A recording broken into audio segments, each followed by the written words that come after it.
वक्रतुंड महाकाय कोटि सूर्य समप्रभा निर्विघ्नं कुरु मे देव सर्वकार्येषु सर्वदा। सरस्वती नमस्तुभ्यं वरदे कामरूपिणः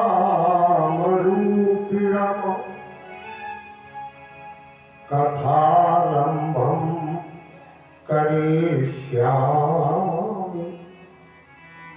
सिद्धिर्भवतु मे प्रभु।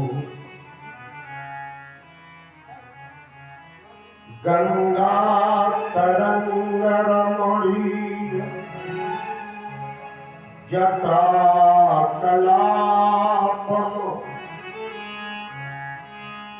गौरी निरंतर विभूषित वामभागम नारायण प्रियमनंग मदापहारम वाराणसीपुरपतिं भजो विश्वनाथम। कृष्णाय वासुदेवाय देवकी नंदनाय च नंदगोप कुमाराय गोविंदाय नमो नमः। क्षणभंगुर जीवन की कलिका कल प्रात को जाने खिली न खिली मलयागिरती सोची शीतल मंद सुगंध समीर चली न चली। कलिकाल कुठार लिए फिरता तन नम्र है चोट झिली न झिली। रसना भजले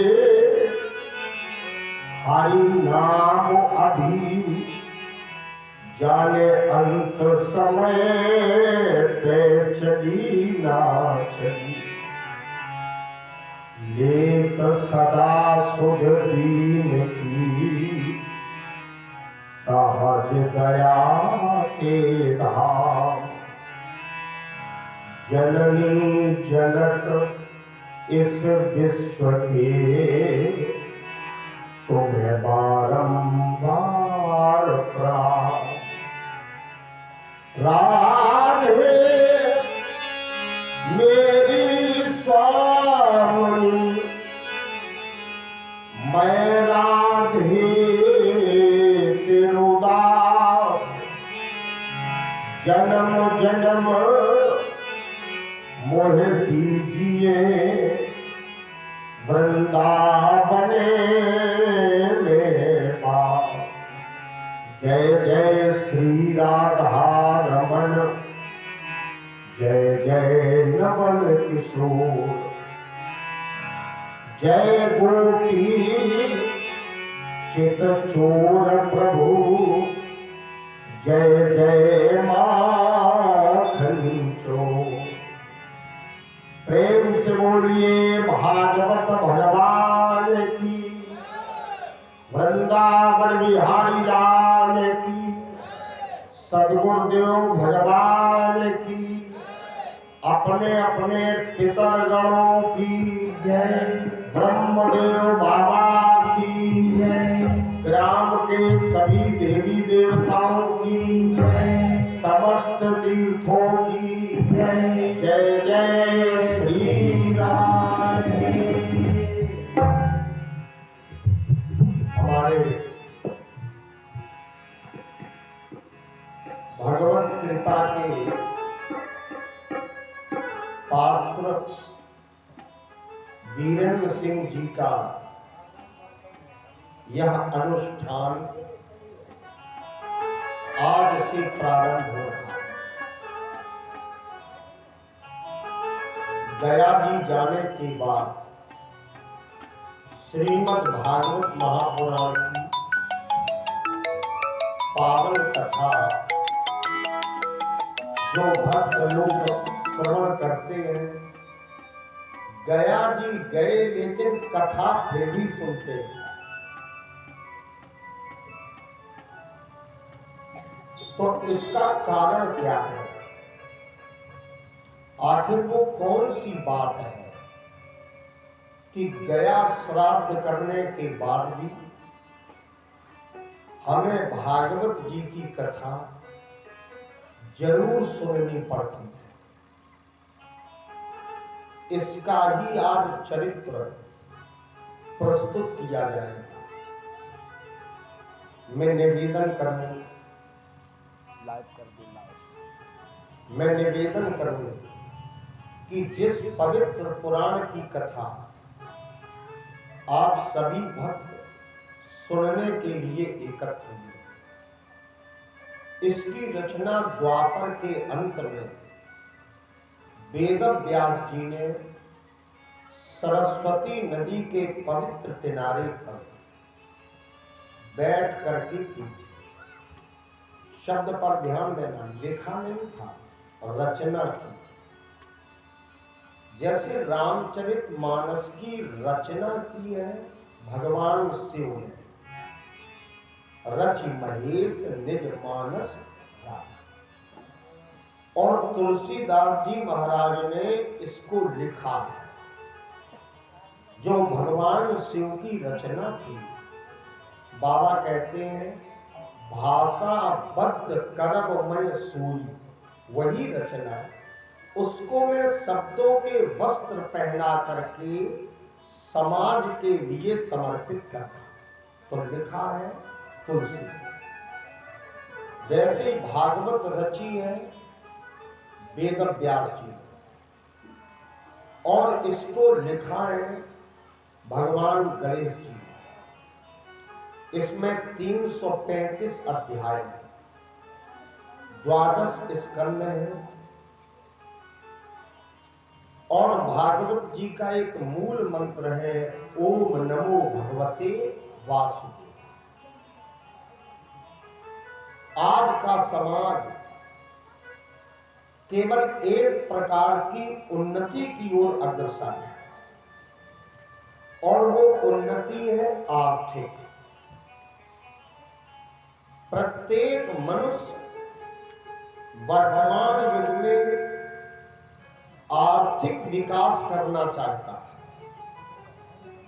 लेकिन नैतिक, सामाजिक, आध्यात्मिक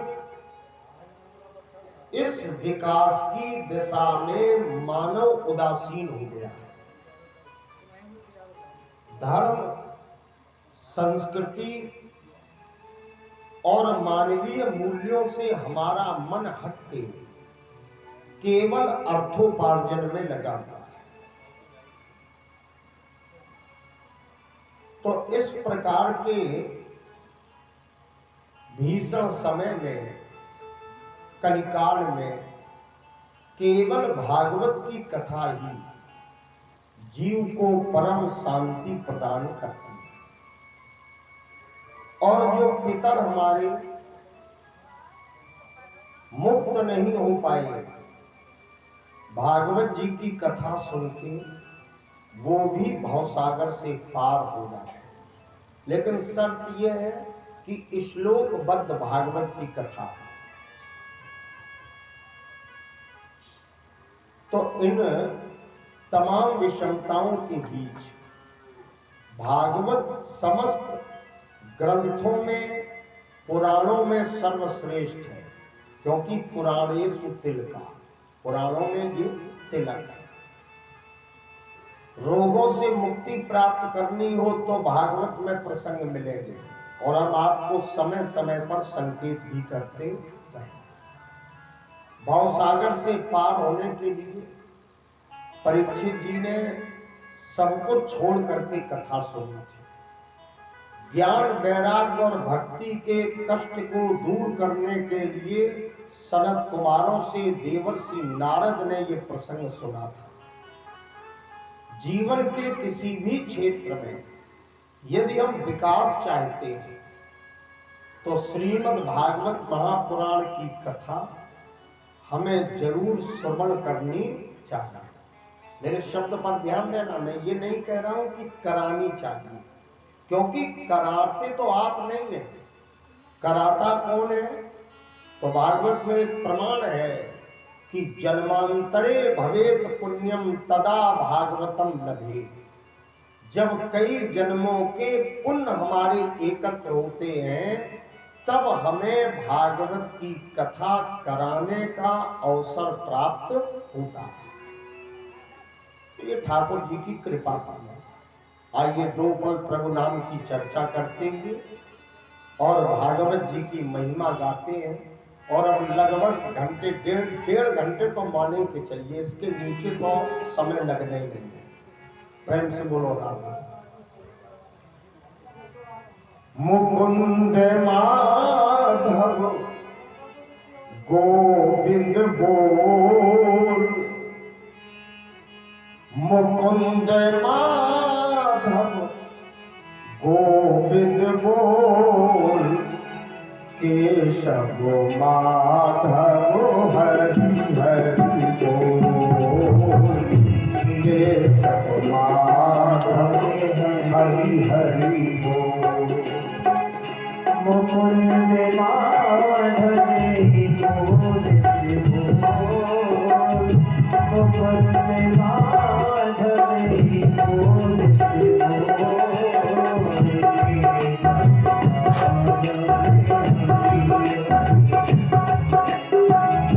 केशव माधव हरि हरि बोल।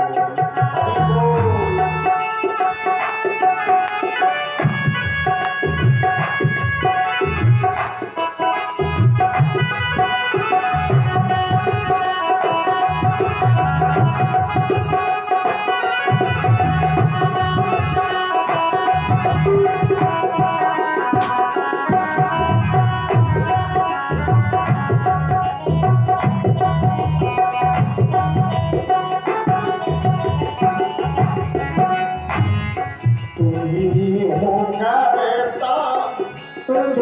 हो भरता, तुम्ही हो जन जन के कष्ट हरता, तुम्ही हो जन जन की कष्ट हरता, तुम्ही हो जन जन के कष्ट हरता। नाम तुम्हारा है अनमोल, नाम तुम्हारा है अनमोल, केशव माधव हरि हरि बोल, केशव माधव हरि हरि बोल।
श्री हो योगेश्वर अंतर्यामी तुम्ही हो योगेश्वर अंतर्यामी तुम्ही हो योगेश्वर अंतर्यामी गोदी के मेरे काले फूल कुबुद्धि के मेरे काले फूल केशवनाथ हरि हरि बोल केशवनाथ हरि हरि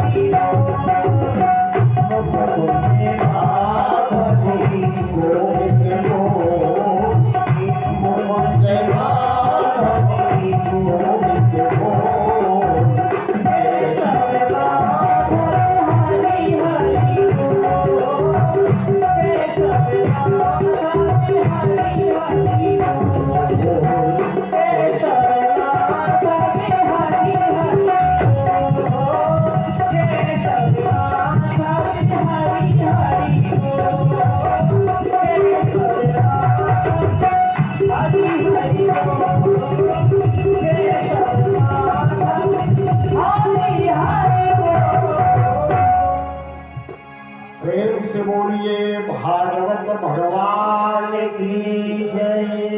भागवत जी की महिमा का पहला श्लोक हम अपने यजमान किरण सिंह जी के पितरों को समर्पित करते हुए कथा की यात्रा का शुभारंभ करते हैं। सच्चिदानंद रूपाय विश्वोत्पत्त्यादि हेतवे तापत्रय विनाशाय श्री कृष्णाय वयं नुमः। सच्चित आनंद परमात्मा के स्वरूप का जब वर्णन किया गया तो भगवान कैसे हैं? सच्चिदानंदमय। सत धन चित धन आनंद बराबर होता है सच्चिदानंद। जिनका सच्चिदानंदमय स्वरूप है, जो परमात्मा संसार को उत्पन्न करते हैं और इसके बाद में पालन भी करते हैं और अंत में अपने में लीन भी कर लेते हैं। प्रेम से बोलो राधे राधे। जो परमात्मा संसार को उत्पन्न करते हैं, पालन करते हैं और प्रलय में अपने में ही समाहित कर लेते हैं, ऐसे भगवान जो सच्चित आनंदमय है, सच्चिदानंदमय है, जिनकी प्राप्ति करने से, जिनके नाम रूप लीला और धाम, नाम स्मरण करने से, रूप का ध्यान करने से, उनकी लीलाएं देखने से और परमात्मा के धाम की यात्रा करने से जिन सच्चिदानंद की कृपा प्राप्त होती है, ऐसे भगवान कृष्णचंद्र जी महाराज को हम सब बड़ी आस्था से प्रणाम करते हैं। श्री कृष्णाय वयम नुमः। वयम माने हम सब, नुमः माने नमन करते हैं, प्रणाम करते हैं, नमस्कार करते हैं। और क्यों करते हैं? तो बताया तापत्रय विनाशाय। हमारे जीवन में 3 प्रकार के कष्ट कभी ना आवे। 3 ताप हैं, कष्ट हैं, दैहिक, दैविक और भौतिक। ये कभी ना हमें इसलिए हम भगवान कृष्ण को बड़ी आस्था से मिल करके प्रणाम करते हैं। प्रेम से बोलो राधे। समझने का विषय है, यहाँ नुमा शब्द है। नुमा शब्द का अर्थ है कि हम भी प्रणाम करते हैं और आप भी प्रणाम करते हैं। जो संस्कृत पढ़े हैं वो जानते हैं ये आत्मनेय पद नहीं है, ये परस्मयी पद है। नुमा परस्पर प्रणाम करते हैं, ये नहीं कि हम अकेले प्रणाम करें आप न करें। प्रेम से बोलो राधे राधे। अब समझ लीजिए, अगर परिवार में 10 सदस्य हैं और 10 मिलकर के प्रणाम करते हैं, श्रद्धा करते हैं, भगवान को नमन करते हैं, तो 3 प्रकार के कष्ट उनके जीवन में कभी आ ही नहीं सकते। और 8 प्रणाम कर रहे हैं, 2 नहीं कर रहे हैं, तो भागवत जी की कोई गारंटी नहीं है। प्रेम से बोलो राधे। क्योंकि इसमें जो शब्द है वो स्वयं अपना अर्थ देते हैं। श्री कृष्णाय वयम नुमः, हम भी, आप भी और भी, इसलिए नुमः शब्द का प्रयोग वेद व्यास जी ने इसमें किया। तो ऐसे कृष्णचंद्र जी को बड़ी आस्था से प्रणाम। अब प्रश्न उठता है, भागवत है क्या? किसको भागवत कहते हैं? तो एक श्लोक में आप समझें भागवत क्या है। निगम कल्पतरु गलितम फलम सुख मुखादमृत द्रव्य संयुक्तम पिबत भागवतम रसमालयम मुहुर्रहो रसिका भुवि भावका। निगम कल्पतरो गलितम फलम। निगम कहते वेद को। अच्छा, वेद हम लोग पढ़ सकते हैं, थोड़ा आप हमसे सहमत भी हो, वेद हम लोग पढ़ सकते हैं। वेद अगम्य है ना, वेद नहीं पढ़ सकते। तो वेद रूपी एक पेड़ मान लीजिए, उस पेड़ का पका हुआ फल भागवत है। पेड़ लगाते हो तो क्यों लगाते हो? पेड़ लगाया आपने मान लीजिए, तो क्यों पेड़ लगाते हो? एक तो छाया मिले और दूसरे उससे फल मिले। तो वेद कहते हैं ज्ञान को। ज्ञान रूपी वृक्ष का सबसे अत्यधिक पका हुआ फल श्रीमद् भागवत महापुराण। गलितम फलम, गलितम माने पूरी तरह पका। और किसी ने पूछा कि ये पका है, लेकिन कभी कभी कोई कोई पका हुआ फल भी मीठा नहीं होता है। बहुत से फल पके होते हैं लेकिन गारंटी नहीं है कि वो मीठे होंगे। तो बोले मीठा तो है भागवत का फल। बोले कैसे मीठा है? तो सुख मुखादमृत द्रव्य संयुक्तम। सुखदेव जी ने इस फल को अपने मुख से चख करके देखा है? जब समझ में ना आए तो हमें बताइएगा, हम 2 बार 3 बार अर्थ करेंगे, लेकिन समझते हुए चलते। अगर कोई पेड़ है, मान लीजिए आम का पेड़ है और उसमें फल लगा हुआ और कई फल लगे, तो तोता किस फल पर अपनी चोंच मारता है? खट्टे पर कि मीठे में? मीठे। उसको पहचान है मिठास की। इसलिए पूरे पेड़ में जो सबसे अधिक मीठा होगा, तोता उसी को कुतरेगा, फल को काटेगा। और खट्टे फल को कभी नहीं काटा। आज भी मान्यता है कि ये तोते का कुतरा हुआ है, बड़ा मीठा हुआ।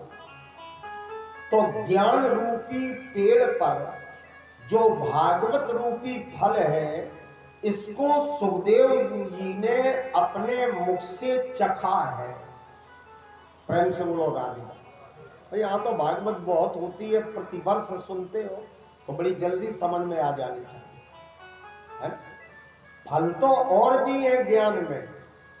श्रीमद् भागवत महापुराण है, मार्कंडेय पुराण है, नारद पुराण है, 6 शास्त्र हैं, 4 वेद हैं, 18 पुराण हैं, और पुराण हैं, फिर हमारे 6 दर्शन हैं, खट दर्शन जिन्हें कहते हैं, 108 उपनिषद हैं, और भी तमाम ग्रंथ हैं। ये जितने ग्रंथ हैं इनको ज्ञान के पेड़ का फल मानिए। लेकिन इन सब फलों में सबसे मीठा फल है श्रीमद् भागवत महापुराण, क्योंकि सुखदेव जी ने इसी फल को चखा और किसी फल पर अपने मुख का प्रयोग नहीं किया। प्रेम से बोलो राधे।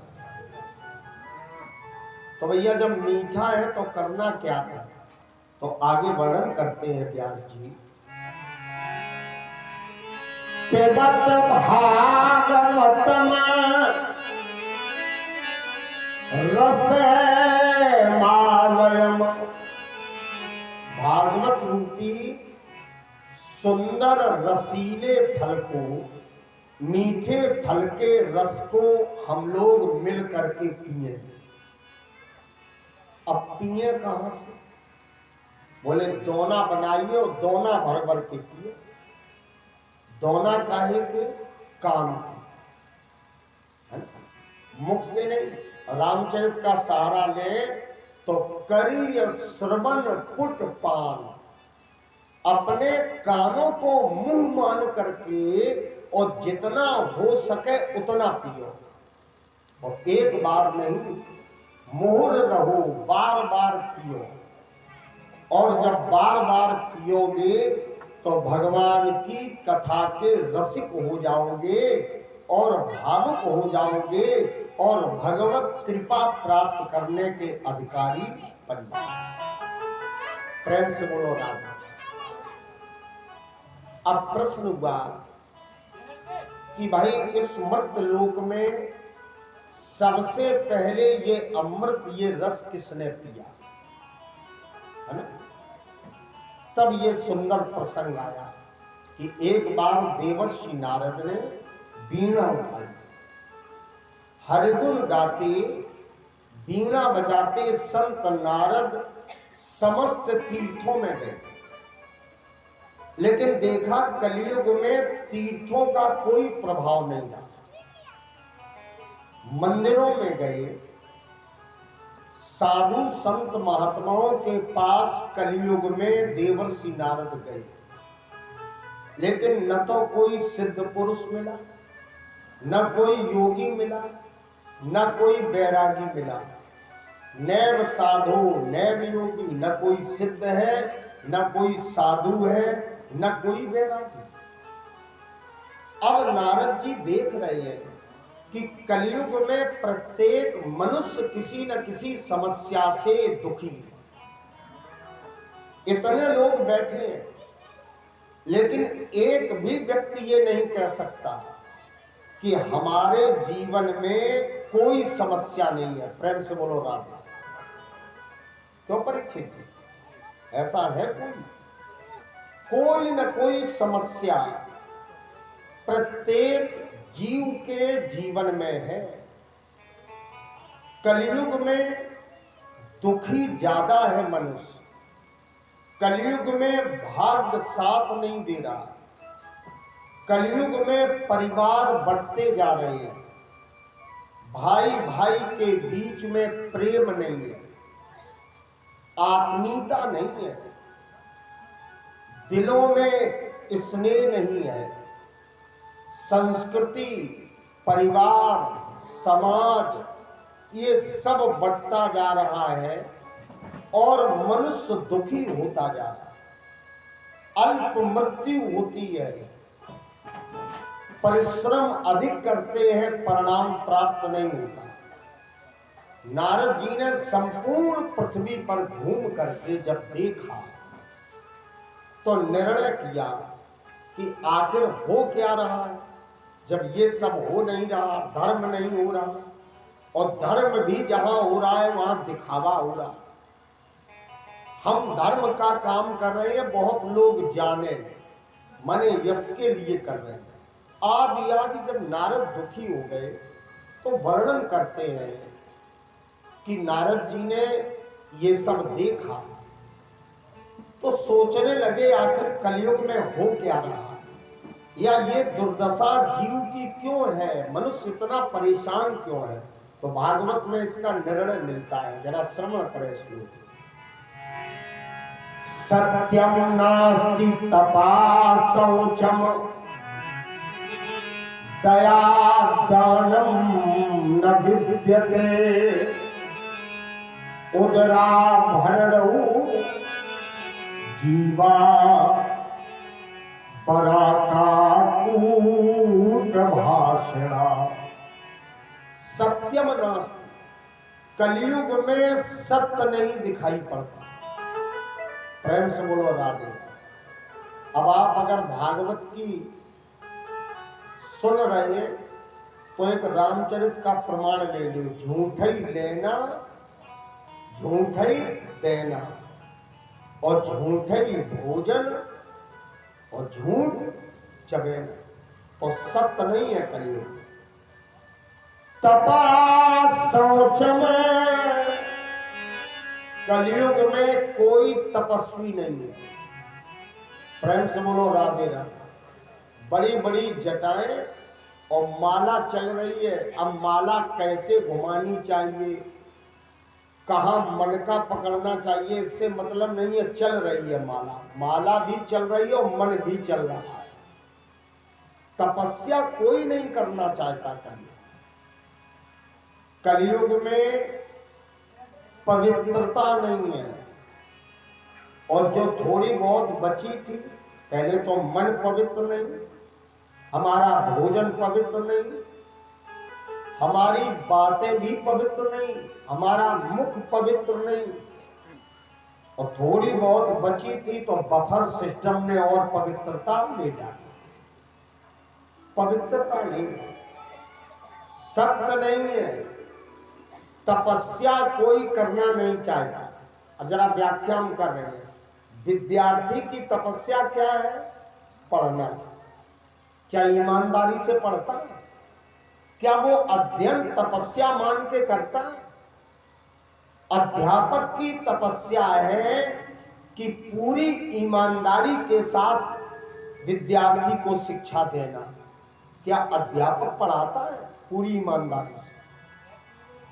आचार्य का धर्म है, आचार्य का धर्म है कि पूरी ईमानदारी के साथ वो आपको धर्म का चरित्र सुनावे। प्रेम से बोलो राधे राधे। और अगर श्रोता नहीं सुनता, श्रोता सोच रहा है बोले आनंद, आनंद तो छोड़िए, सीधे कहते लोग मजा नहीं आया। और अगर इसी में थोड़ा सा अगर रसिया और एक हो जाता, या अरे मेरी जान है राधा ये वाला हो जाता तो मजा आ जाता। तो अब समझिए, आचार केवल आपकी मति के अनुकूल पुराण को त्याग करके अगर प्रवचन कर रहा है तो क्या उसकी तपस्या है? तपस्या नहीं है, वो तो आपकी रुचि आपके मन का कर रहा है, ये तपस्या नहीं है। अगर हम कथा कहने में कंजूसी कर रहे हैं तो ये हमारी तपस्या नहीं है। सुनने वाले की तपस्या है कि एकाग्र मन होके सुने। किसान की तपस्या है खेत, विद्यार्थी की तपस्या है विद्यालय, व्यापारी की तपस्या है व्यापार, कर्मकांडी की तपस्या है वेद पाठ मंत्र का उच्चारण, संगीतज्ञ की तपस्या है संगीत की साधना। लेकिन प्रत्येक मनुष्य काम चला रहा है। प्रेम से बोलो राधे राधे। अरे बोले फलाने तो इतने में काम चला लेते हैं, तो 20 श्लोक याद करें। तो तपस्वी नहीं है कलयुग में, पवित्रता नहीं है। दया दानम न विद्यते। कलयुग में कोई किसी पर दया नहीं करता। प्रेम से बोलो राधे। अब दया का उदाहरण दे। अगर कोई बुजुर्ग बीमार हो जाए और 1 वर्ष परिवार को सेवा करनी पड़े, तो परिवार के लोग कहते हैं अब तो भगवान सुन ले तो ज्यादा अच्छा। ये नहीं कहेंगे हमसे सेवा नहीं हो रही, कहीं बड़ा कष्ट है, अब तो बाबा चले जाएं तो ज्यादा अच्छा। तो दया नहीं है। और मैं एक उदाहरण दूं, अगर दया होती तो बुजुर्गों को वृद्धाश्रम जाने की आवश्यकता न पड़ती। बच्चे कलह करके बुजुर्गों का अपमान न करते अगर दया होती। बहू सास की सेवा करती अगर दया होती। प्रेम से बोलो राधे। तो दया नहीं है। और दान भी कोई श्रद्धा से नहीं देता। अरे दान की तो कुछ ना पूछो, अगर उदाहरण देंगे तो आप प्रसन्न हो जाओगे। दान तो ऐसा ऐसा लोग करते हैं जो रुपया कहूं न चले, भागवत पर चढ़ाए गए, है ना। 4 जगह टेप लगा, 5 जगह फटा कुन्ना है नहीं, लेकिन भागवत में चलेगा। लेकिन एक बात प्यारे मेरी समझना, भागवत में जब इतना जर्जर रुपया चल सकता है, तो आप ये समझ लो कि भागवत में मन आपने लगा दिया तो भागवत भवसागर से पार आपको भी कर देगी। ये बात पूरी तरह पक्की है। गैया मारती है, बोले पंडित जी को दान करो। बाजार गए, बोले सस्ता का, अरे दान ही न देना, पीरो हीरो को दे दे, तो दान श्रद्धा का। न श्रद्धा से दान लेने वाला ले रहा है और न श्रद्धा से देने वाला दे रहा। अब लोग कर क्या रहे हैं करें, देखो किसी एक की बात नहीं है, ये सार्वजनिक बात है, जरा सुनना। उदरा भरणौ जीवा, जीवा उदरा भरणौ, मनुष्य केवल पेट भरने में लगा है। और भगवान की दया से ठाकुर जी चाहे जितना दें, लेकिन पेट इतना कलयुग में बढ़ गया कि कुछ ना कुछ खाली बने ही रहता है। इतना और होता तो ज्यादा।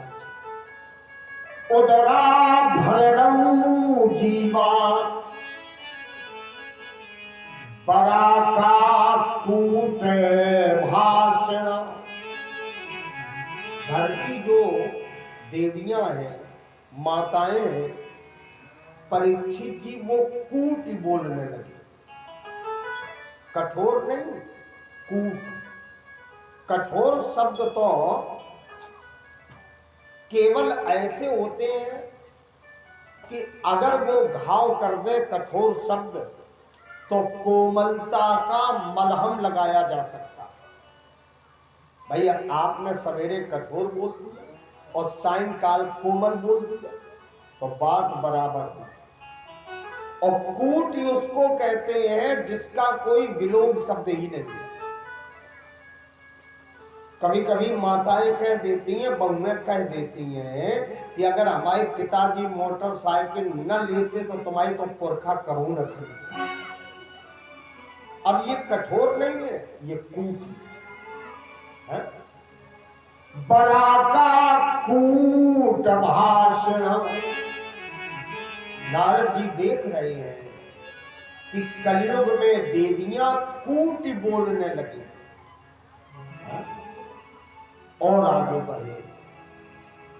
और जब आगे बढ़े तो और भी नारद जी देखते हैं तरुणी प्रभुता गे श्याल को बुद्धि दायका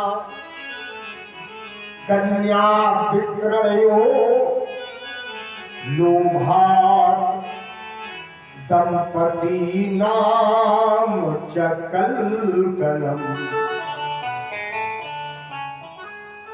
नारद जी ने सोचा ये तो बाहर की व्यवस्था है, जरा घर के भीतर झांके।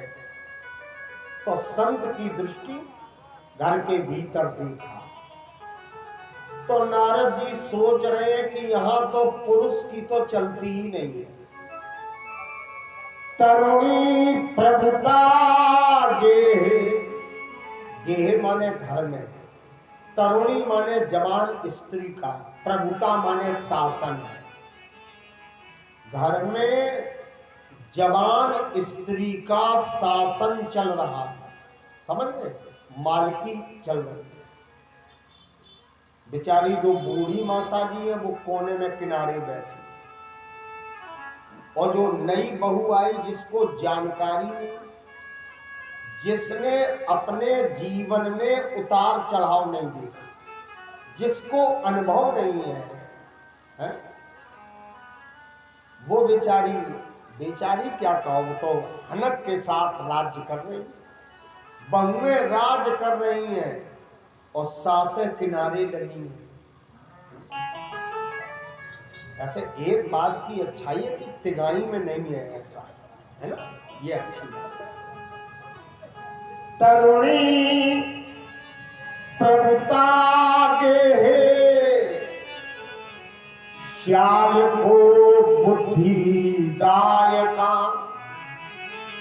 अब बहन जी का तो चल रहा है शासन, और श्यालक कहते हैं साले को, साला परामर्श दे रहा है।